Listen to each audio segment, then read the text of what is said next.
sasabihin ko sa inyo, I've been always a pro-government. Yun lang talaga tama sa ang tawag sa akin. Kasi hindi ako sumasalungat. Pero kung ganitong klase na nakikita ko yung corruption, dun na ako mag-stand.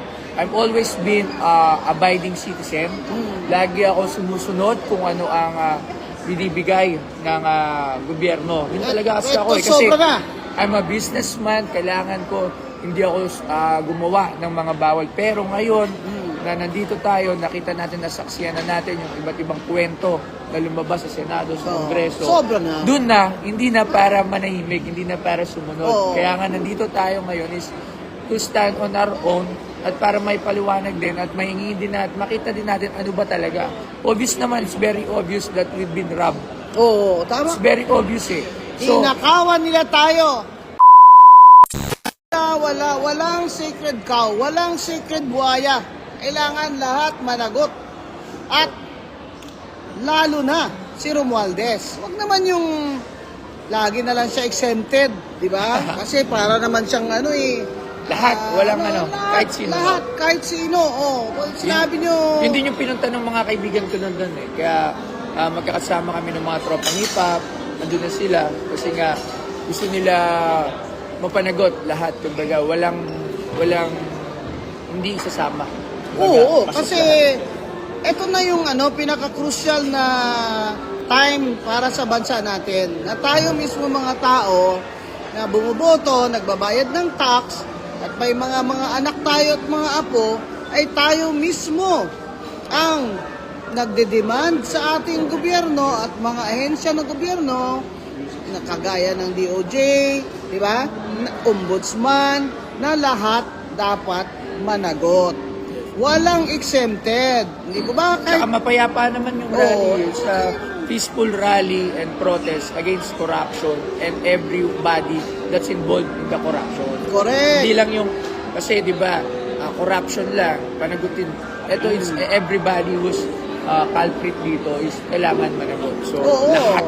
Ito ang maganda ngayon. Kasi ang mga nasasakdal ngayon sa mata ng tao ay mga congressman. Di ba? Lagi nila sinasabi, amo ko, hindi ko nga yung nakakausap pa kahit sa best. Ayan. Sino ba yan? Si mga Aldo daw, by the book ni Romas. Hindi ko yung amo. Ayoko na magsalita lang. I don't want it na para pa explain and everything. Di na. Kita nyo, nagtatago na nga si Romualdez. Alam naman niya eh. Alam naman nila kung may kasalanan sila. Hindi na yung wag na tayong magpatumpik-tumpik pa. Lahat ng pagnanakaw, nasa flood control, infrastructure, pagnanakaw, insertion fund, fee ng mga congressman at kickback, lahat naman po yan. Hindi naman pwedeng nangyari yan na hindi alam ni Romualdez.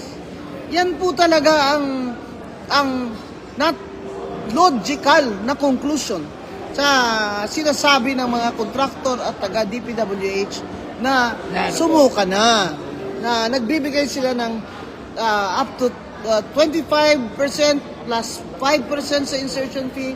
At kung ang mga congressman po na pinangalanan ng mga kontraktor at mga DPWH ay magtatago, ibig ko sabihin, guilty po sila. Yes. Kaya ituloy lang po natin ito, mga kababayan, ang ating protesta sa laban sa korupsyon sa araw-araw po. Sa araw-araw, sa Facebook nyo, sa mga comment nyo, sa pagtuturo nyo sa mga anak nyo. Kasi alam nyo, 3 taon pa, tuloy pa ang korupsyon, wala na pong maiiwan sa mga anak nyo. Deficit ang budget, utang ng utang ang gobyerno, utang na naman si BBM, para pambayad na naman ang utang, dahil deficit na naman ang budget, at habang ang mga korap na mga congressman at ang mga nasa ahensya ng gobyerno ay tuloy lang ang pangungurakot habang tayo ay naghihirap. Yan po talaga, taxpayers money yan eh. Yeah. Yung kanilang ninanakaw, taxpayers money yan. Pero, anong ginawa nila? 3 taon ha? 3 taon ha? Walang ginawa si Bongbong, kaya ngayon gawin niya na. Ito lang sasabihin ko sa inyo, I've been always a pro-government. Yun lang talaga tama sa ang tawag sa akin. Kasi hindi ako sumasalungat. Pero kung ganitong klase na nakikita ko yung corruption, dun na ako mag-stand. I've always been abiding citizen. Lagi ako sumusunod kung ano ang binibigay ng gobyerno. Yun talaga kasi ako. Kasi sobra na. I'm a businessman. Kailangan ko, hindi ako gumawa ng mga bawal. Pero ngayon, na nandito tayo, nakita natin, nasaksiyan na natin yung iba't ibang kwento na lumabas sa Senado, sa Kongreso. Sobra na. Doon na, hindi na para manahimik, hindi na para sumunod. Oo. Kaya nga nandito tayo ngayon is to stand on our own at para may paliwanag din at mahingi din at makita din natin ano ba talaga. Obvious naman, it's very obvious that we've been robbed. Oo, tama. It's very obvious eh. So, Inakawan nila tayo. totoo yun. So, yun lang naman yun. It's not walang amo, walang boss, wala. It's for the people. Oo. Yun Ito lang po yun ang isabihin panawagan ko. ko sa mga vloggers, sa kapwa namin vloggers. Ito na po yung panahon na mas mahalaga po ang bayan natin sa pera. Pag sila po'y nag-alok sa inyo na ipagtanggol nyo sila, mag-refuse na po kayo. Kasi Yes. po, wala na pong dangal na may iwan sa atin kung hindi po natin Ito yung ipaglalaban hawak mo. ito. Ano Stop hawak ko? toy. Ay, Stop toy. si Crocky.